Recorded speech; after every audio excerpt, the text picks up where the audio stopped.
деп.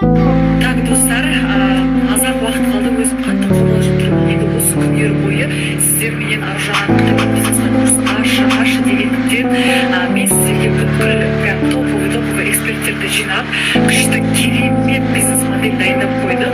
Енді бір сағаттың ішінде күте тұрыңыздар, мен де өзім қобалжып тұрып асыға күтудемін.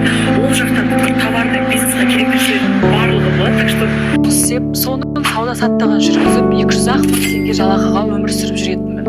Бірақ Құдайға шүкір, онлайн бизнесқа көшіп, мен өзімнің 5 миллион кредитімді жауып, анама су жаңа көлік алып беріп, балалар үйін қуантқан болатынмын. Аллаға сансыз шүкір деймін, және де осының бәріне себепкер болған Қытай болатын.